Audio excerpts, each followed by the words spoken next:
ഞങ്ങളെ സംബന്ധിച്ചിടത്തോളം വേറൊരു പ്രസ്ഥാനവും ഇത്തരം ഘട്ടങ്ങളിൽ ചെയ്യുന്ന കാര്യങ്ങളെല്ലാം കോൺഗ്രസ് ചെയ്തു. നിങ്ങൾക്ക് എല്ലാവർക്കും അറിയാവുന്ന പോലെ കോൺഗ്രസ് സംസ്ഥാന പ്രസിഡന്റ് പദവിയിൽ നിന്നും പാർട്ടിയിൽ നിന്നും പാർലമെൻ്ററി പാർട്ടിയിൽ നിന്നൊക്കെ പരാതി വരുന്നതിന് മുമ്പ് തന്നെ നീക്കം ചെയ്തിട്ടുണ്ട്. ഇപ്പോൾ ലീഗലി കാര്യങ്ങൾ നടക്കുന്നു.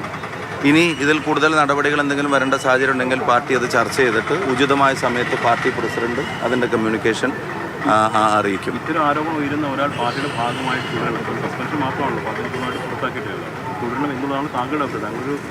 ഇല്ല, ഞാൻ എൻ്റെ പാർട്ടി എടുക്കുന്ന തീരുമാനം എൻ്റെയും കൂടിയാണല്ലോ. ഞങ്ങളെല്ലാവരും യോജിച്ചെടുക്കുന്ന തീരുമാനം തന്നെയാണല്ലോ. അപ്പോൾ പാർട്ടിയിൽ പിന്നെ ഇപ്പോൾ എടുത്തുള്ള നടപടികളൊക്കെ KPCC പ്രസിഡന്റ് ബാക്കി എല്ലാവരുമായിട്ട് കൺസൾട്ട് ചെയ്തിട്ട് ഞാൻ കഴിഞ്ഞ ദിവസം പറഞ്ഞു, വ്യക്തിപരമായ അടുപ്പമോ അടുപ്പക്കുറവോ ഒന്നും പാർട്ടിയുടെ തീരുമാനങ്ങളെ ഇൻഫ്ലുവൻസ് ചെയ്യുന്ന കാര്യങ്ങളല്ല.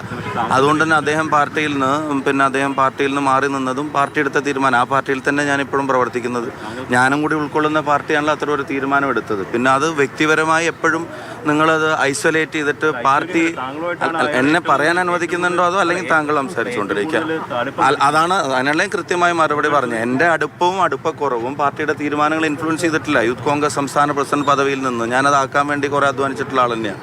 ആ പദവിയിൽ നിന്ന് മാറി നിൽക്കാൻ അയാളും പാർട്ടിയും തീരുമാനിച്ചു.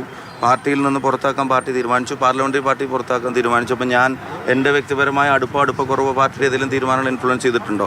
പാർട്ടി വേറെ ഒരു പാർട്ടിയും ചെയ്യാത്ത തരത്തിൽ തന്നെയാണ് ഈ വിഷയങ്ങളെ പാർട്ടി കൈകാര്യം ചെയ്തിട്ടുള്ളത്. പിന്നെ സമാനമായ കേസും കാര്യങ്ങളൊക്കെ ഉണ്ടായപ്പോൾ ഇപ്പോൾ ഞങ്ങൾക്ക് ക്ലാസ് എടുക്കുന്ന CPM എന്ത് ചെയ്തു എന്നുള്ളത് ചോദിക്കാൻ നിങ്ങൾക്കും പ്രയാസമാണ്. നിങ്ങൾക്കും ചോദ്യമല്ല, ഇപ്പുറത്തേക്ക് മാത്രമേ ചോദ്യമുള്ളൂ. അവരൊക്കെ എത്ര പേര് പാർട്ടിയിൽ നിന്ന് പുറത്തു പോയി, അവരൊക്കെ എത്ര പേര് പാർട്ടി നടപടി നേരിടേണ്ടി വന്നു എന്നുള്ളത് നിങ്ങൾ ആലോചിക്കുക. ഞങ്ങൾ എന്തായാലും ഒരു സ്റ്റെപ്പ് എടുത്തിട്ടുണ്ട്. അത് മറ്റു പാർട്ടി ചെയ്യുമെന്ന് പോലെയല്ല ഞങ്ങൾ ഈ വിഷയത്തെ അഡ്രസ്സ് ചെയ്തത്. അതിനകത്ത് ഒരു തീരുമാനം എടുത്തിട്ടുണ്ട്. അപ്പം ഒരു പരാതി വന്നു, ഇതിനു മുമ്പും ഒരു പരാതി വന്നാണ് ഷാഫിക്ക് ഈ രാഹുലിനെ കുറിച്ച് ഇത്തരത്തിലൊരു ധാരണ മുമ്പ് ഉണ്ടായിട്ടേ ഇല്ല. അല്ല, ഞാൻ എൻ്റെ എത്തരത്തിലുള്ള ധാരണയാണ് നിങ്ങൾ ഉദ്ദേശിച്ചതെന്ന് എനിക്ക് മനസ്സിലാവുന്നില്ല. ഞാനൊരു കാര്യം പറയാം. ഞാൻ പറഞ്ഞല്ലോ, എൻ്റെ ധാരണകൾ, എൻ്റെ അടുപ്പം, അതൊന്നും ഇന്ത്യൻ നാഷണൽ കോൺഗ്രസ് കേരളത്തിലെ ഘടകം കേരള പ്രദേശ് കോൺഗ്രസ് കമ്മിറ്റി എടുക്കേണ്ട തീരുമാനങ്ങളെ ഒരു തരത്തിലും ഇൻഫ്ലുവൻസ് ചെയ്തിട്ടില്ല എന്നുള്ളത് ഇപ്പോൾ അദ്ദേഹം നേരിടേണ്ടി വന്ന നടപടികൾ പരിശോധിച്ചാൽ തന്നെ നിങ്ങൾക്ക് മനസ്സിലാക്കാവുന്നതാണ്. മറ്റൊരു പാർട്ടി, ഞാൻ വേറൊരു കാര്യം തിരിച്ച് നിങ്ങളോട് ചോദിക്കട്ടെ. ഈ നാട്ടിലെ കേരളം ഇതുവരെ കണ്ടതിൽ വെച്ച് ഏറ്റവും ഞെട്ടിപ്പിക്കുന്ന അഴിമതികളിൽ ഒന്നാണ് ശബരിമലയിൽ നടന്ന അഴിമതി. സ്വാമി അയ്യപ്പൻ്റെ സ്വർണം കവരാൻ ഒരു സർക്കാർ സംവിധാനം മുഴുവൻ കൂട്ടുനിന്നിട്ട് പാർട്ടിയുടെ ഇപ്പോഴും ജില്ലാ സെക്രട്ടേറിയറ്റ് അംഗമായി തുടരുന്ന ഒരാൾ അവർ ഭരിക്കുന്ന സമയത്ത് കോടതിയുടെ ഇടപെടലുള്ളത് കൊണ്ട് അവിടെ ജയിലിലടക്കപ്പെട്ടിട്ട് ഒരു നടപടി അയാൾക്കെതിരെ എടുക്കുമെന്ന് ചോദിച്ചപ്പോൾ പാർട്ടി സെക്രട്ടറി പറഞ്ഞത് ഞങ്ങളൊക്കെ ഇതുപോലെ ജയിലിൽ കിടന്നിട്ടാണ് ഉത്തമ കമ്മ്യൂണിസ്റ്റ് ആയത് എന്നുള്ളതാണ്. ഞാൻ പറയുന്നത് കേരളത്തിൻ്റെ ജനങ്ങൾക്ക് ഒരിക്കലും അംഗീകരിക്കാൻ കഴിയാത്ത ഒരു വലിയ തീവട്ടിക്കൊള്ള.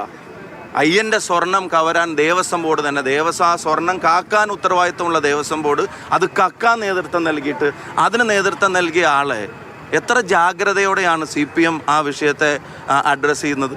കാരണം അയാൾ എന്തെങ്കിലും ഫർദർ പറയുമോ എന്നുള്ള ഭയം. ഞങ്ങൾക്ക് നടപടിയെടുക്കുന്ന കാര്യത്തിൽ അങ്ങനെ റിസർവേഷൻസ് ഉണ്ടായിട്ടില്ലല്ലോ.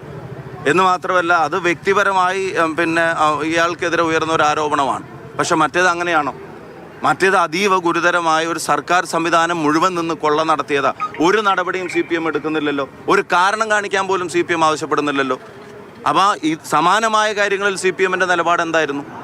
ഈ ജില്ലയിൽ ഉൾപ്പെടെയുള്ള കാര്യങ്ങളിലൊക്കെ CPMൻ്റെ നിലപാട് എന്തായിരുന്നു? അപ്പം ഞാൻ കൃത്യമായിട്ട് പറയുന്നു, ഇതുവരെ പാർട്ടി ചെയ്യേണ്ട കാര്യങ്ങൾ ചെയ്തിട്ടുണ്ട്. ഇനി എന്തെങ്കിലും ചെയ്യണമെന്ന് പാർട്ടിക്ക് ബോധ്യം വരികയാണെങ്കിൽ അതും പാർട്ടി ചെയ്യും. നിയമപരമായി നടക്കുന്ന എക്സസൈസിലേക്ക് പാർട്ടി വേറൊരു ഇടപെടലും നടത്തിയിട്ടില്ല. താങ്കൾ പറഞ്ഞ രണ്ടാമത്തെ പരാതിയുടെ DG പോലും KPC എടുത്ത നിലപാട് എന്താ? പാർട്ടി ഒരു കമ്മിറ്റിയെ വെച്ചിട്ട് അതിൻ്റെ തീവ്രത അന്വേഷിക്കുന്നുവല്ലോ ചെയ്തത്. നേരെ അത് പോലീസിന് നേരെ DGPക്കാണ് അത് കൈമാറിയത്. അങ്ങനെയൊക്കെ കോൺഗ്രസ് പാർട്ടിയെ ചെയ്തിട്ടുള്ളൂ. മറിച്ച് അപ്പുറത്ത് ചോദ്യം ചോദിക്കേണ്ടത് നിങ്ങൾക്ക് അപ്പുറത്ത് ചോദ്യം ചോദിക്കാൻ അവസരമുണ്ട്. നിങ്ങൾ കേരളത്തിൻ്റെ മുഖ്യമന്ത്രിയോട് അവസാനമായി ചോദ്യം ചോദിച്ചതെന്ന് നിങ്ങൾക്ക് എന്തെങ്കിലും അവസരമുണ്ടോ? കോൺഗ്രസിൻ്റെ എല്ലാ നേതാക്കന്മാരും ഇത്തരം വിഷയങ്ങൾ നിങ്ങളോട് പ്രതികരിക്കുന്നുണ്ട്, പാർട്ടി നടപടി എടുക്കുന്നുണ്ട്. ഇതിൽ കൂടുതലൊന്നും ഇപ്പൊ തൽക്കാലം പറയാൻ ഉദ്ദേശിക്കുന്നില്ല. Thank you.